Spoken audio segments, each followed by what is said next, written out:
안녕하세요. 책 읽어주는 여자 에젤 강미경입니다. 17년간 편안한 목회를 하시다가 사서 고생하며 분당 샘물교회를 개척하신 박은존 목사님은 그래도 교회가 희망이다 라고 외치십니다.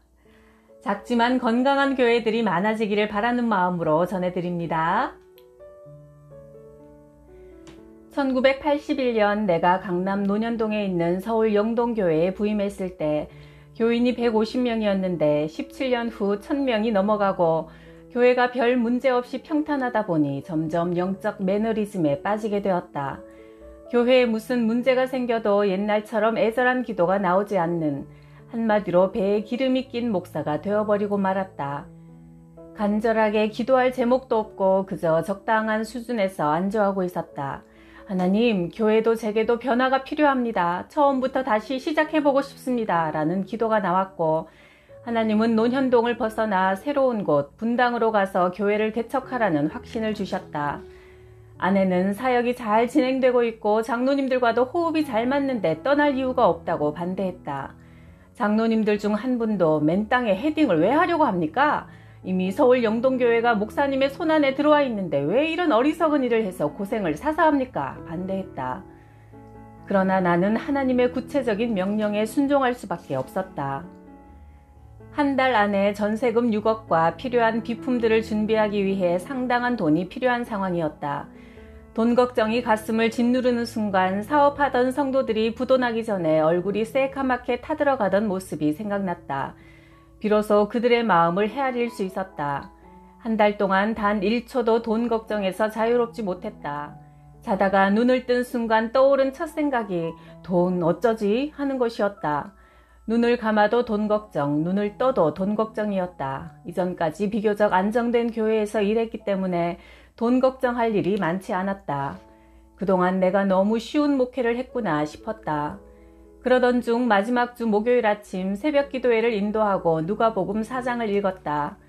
예수께서 성령의 충만함을 입고 요단강에서 돌아온 후 광야에서 40일 동안 성령에게 이끌려 마귀에게 시험을 받으셨다. 이 모든 날 아무것도 드시지 않으니 날수가 다하니 줄이셨다. 수도 없이 많이 읽은 본문이었는데 예수님이 사역을 시작하신 것과 내가 개척이라는 새로운 사역을 시작하는 것을 비교하니 이 말씀이 완전히 새롭게 다가왔다. 예수님은 40일을 금식하시고 배가 고프신 상태에서 사역을 시작하셨구나. 이런 생각이 마음에 크게 와닿았다. 사탄은 그런 예수님께 이 돌들이 떡덩이가 되게 하라고 유혹했지만 예수님은 사람이 떡으로만 사는 것이 아니다 하셨다. 먹는 것보다 더 중요한 것이 있다는 말씀이었다. 그 순간 마음속에 한 가지 질문이 들려왔다. 내 아들 예수도 이렇게 굶으면서 사역을 시작했는데 너는 나 때문에 굶어본 적이 있느냐? 하나님이 던지시는 이 질문을 듣는 순간 나는 의자에 앉아 있다가 다리에 힘이 쫙 풀려 의자에서 미끄러져 땅바닥에 주저앉고 말았다. 17년 사역하면서 한 번도 예수님 때문에, 복음 때문에, 교회 때문에 밥을 굶어본 적도 매를 맞아본 적도 없었다. 그러다가 이제 처음으로 조금 고생하겠다 싶은 개척 상황이 눈앞에 다가온 것이다. 아직 밥 한 끼 굶지 않았는데 이렇게 엄살을 떨고 돈 달라고 떼를 쓰고 있구나 하는 생각이 들어 내 모습이 얼마나 부끄럽고 송구스러웠는지 모른다. 땅바닥에 엎드려 울부짖기 시작했다. 회개했다. 주님은 금식하시고 고픈 배를 움켜쥐고 사역을 시작하셨는데 나는 한 끼 굶어보기도 전에 미리부터 걱정만 했으니 죄송합니다. 참으로 오랜만에 성령으로 하는 회개 기도를 드렸다. 눈물 콧물 흘리면서 1시간 이상 기도하고 나니 내게 변화가 일어났다는 느낌이 들었다. 지난 한 달 동안 단 한순간도 떠나지 않았던 돈 걱정이 없어진 것이다. 돈 걱정이 정말 거짓말처럼 싹 사라졌다. 그동안 무엇을 해도 항상 마음이 짓눌려 있던 돈 생각이 없어져 버린 것이다. 신기했다. 밥이 없으면 금식기도 하면 되는 거고 교인 수가 적으면 적은 식구끼리 서로도 사랑하고 살면 되지 뭐 걱정할 게 있나. 갈 건물이 없으면 집에서 예배드리면 되는 거지. 이런 생각이 평안과 함께 마음에 스며들었다. 걱정하던 모든 일이 다 없어져 버린 것이다. 그런데 서울 영동교회에서 헌금을 2억 원이나 해주었고 사택 전세금 1억 3천만 원도 지원해 주었고 개척에 동참한 성도들이 따로 상당한 액수를 헌금했다. 참으로 하나님의 큰 은혜가 아닐 수 없었다. 그러나 가장 큰 은혜는 나를 돈에 대한 두려움에서 해방시켜 주시고 오직 하나님만 의지하고 가도록 내 마음을 바꾸어 주신 것이었다. 하나님 앞에 무릎 꿇고 통회 기도했던 그 목요일 아침 또 하나 깨달은 것은 하나님이 가장 중요하게 생각하시는 준비는 돈 준비도 아니고 개척에 동참할 사람 준비도 아니고 목사인 나 자신의 준비구나. 내가 온전히 하나님만 의지하고 하나님이 인도하시는 길로 가기를 원하시는구나 였다. 하나님 앞에 거꾸러진 그날 이후 하나님은 내게 분명하게 말씀하셨다. 교회는 네가 세우는 것이 아니다. 내가 세운다. 내가 보내는 사람들이 세운다. 이 메시지를 너무나 분명하게 반복해서 들려주셨다. 한창 개척을 준비하고 있을 때 한의원을 운영하는 장로님과 권사님이 전화를 주셨다. 목사님, 아내와 제가 각각 한 장씩 2장을 헌금하겠습니다. 나는 2천만 원씩이나 헌금하시겠다니 감사히 생각했는데 그분들이 주신 봉투 속에는 2억 원이 들어있었다. 하나님은 이런 식으로 필요한 돈을 채워주셨다. 공중에 나는 새를 보라고 염려하지 말라고 하셨는데 아직도 믿음이 부족해서 염려로부터 벗어나지 못하는 나를 하나님은 구체적으로 가르치며 한 걸음씩 분당 샘물교회를 개척하게 하셨다. 나는 교회를 건강하게 세우고자 하는 시도 중 하나로 모든 사역자들의 생활비를 균등하게 책정했다. 교회는 세속 회사가 아니라 신앙 공동체이므로 공부를 얼마나 했든지 나이가 얼마나 됐든지 맡은 일이 무엇이든 상관없이 같은 부르심을 받고 섬기는 동력자들이므로 같은 생활비를 받아 신앙 공동체를 더욱 건강하게 세우자는 의도였다. 모든 당회원들이 놀라면서 반대했지만 제 생활비를 낮추더라도 해봅시다 주장하여 부목사, 여전도사, 사무직원, 관리집사 등 모든 전임 사역자의 생활비를 가족 수에 따라 지급하도록 결정했다.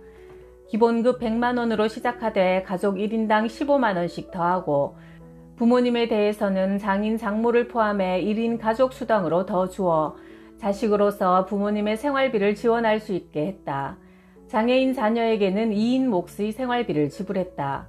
교역자들에게는 도서비와 목회비가 주어졌고 일반 직원들에게는 점심값과 교통비 보조금이 주어졌다. 이런 방식의 사례제도는 교회의 공동체성을 확보하는 데 큰 도움이 되었다. 그리고 재정관리는 공개를 원칙으로 했다. 성도들은 자기가 헌금한 내역을 개인 비밀번호를 사용해 교회 홈페이지에 들어와서 언제나 확인할 수 있다. 교회 전체 수입과 지출도 언제든 볼 수 있다.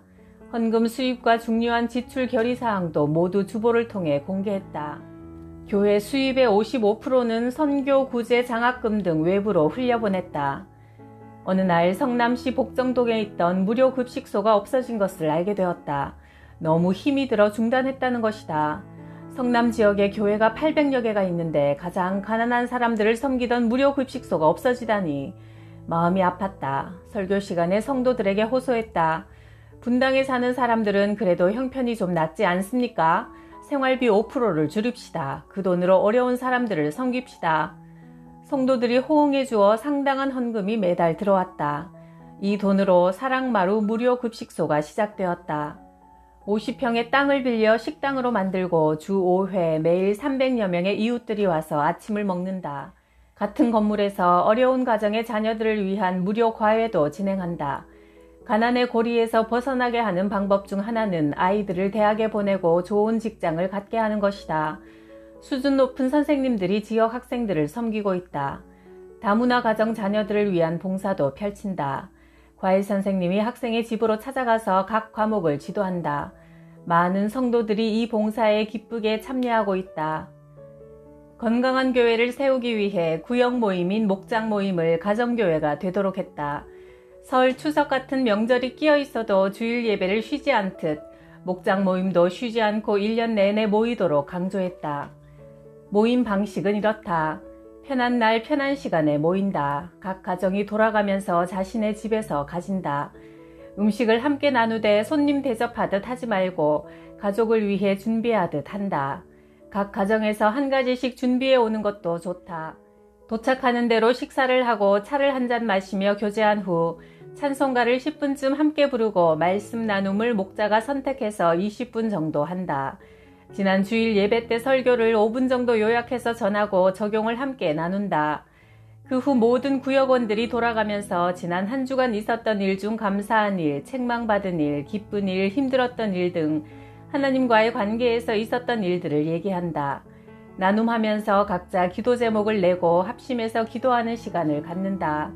후원하고 있는 선교사와 선교지를 위해 그리고 전도 대상자들을 위해 기도하고 모임을 마친다. 전체 시간은 2시간에서 2시간 반 안에 마치도록 하고 모임을 더 갖고 싶으면 일단 공식적인 모임을 마치고 갈 사람은 가게 하고 원하는 사람들만 남아서 좀 더 얘기를 나누어도 좋다. 가끔씩은 남자들끼리 여자들끼리 모이는 것을 시도하면 친밀감을 더할 것이다.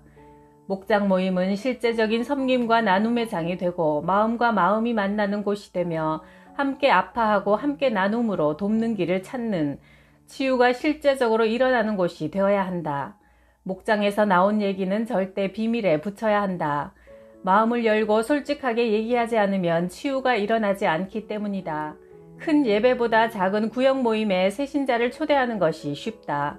매주 모임에 전도 대상자를 품고 기도하라. 1949년 모택동은 중국을 공산화한 후 선교사들을 다 쫓아냈다.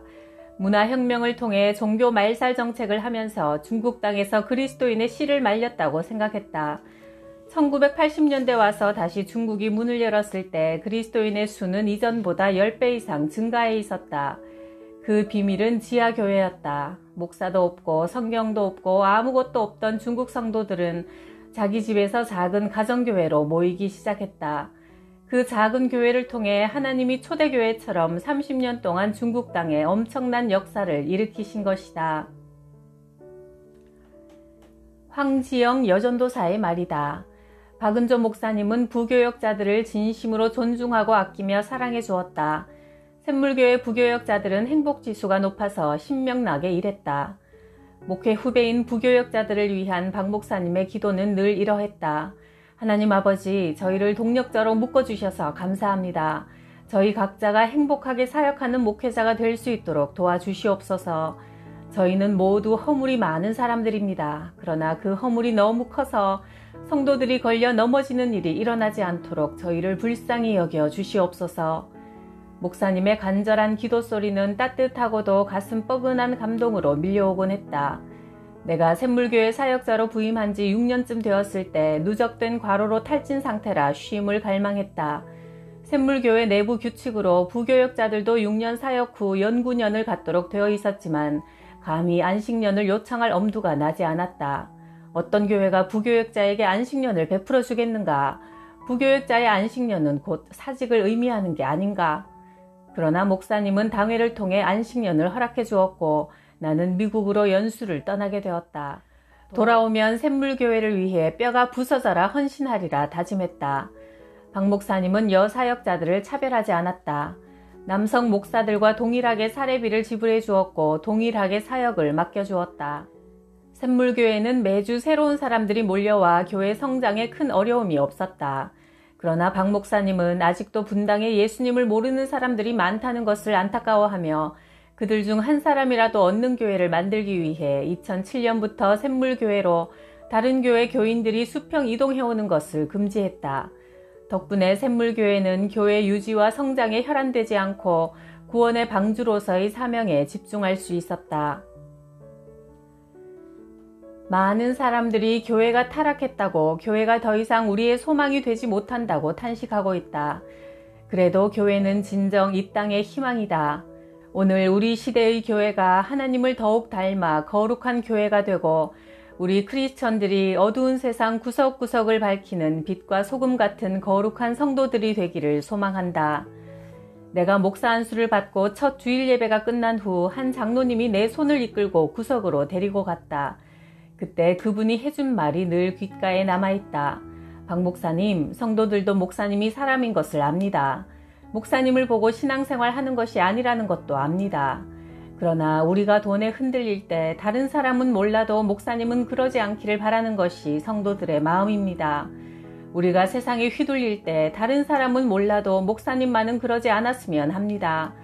그래서 우리가 목사님을 보면서 힘을 얻기를 기대한다는 것을 기억해 주시기 바랍니다. 그런 자리가 목사의 자리였다. 작지만 건강한 교회들, 유명하진 않지만 양들을 생명 다해 사랑하시는 목사님들이 우리 사회의 희망이라 믿습니다. 구독, 좋아요, 댓글로 저에게 늘 희망을 주셔서 감사해요.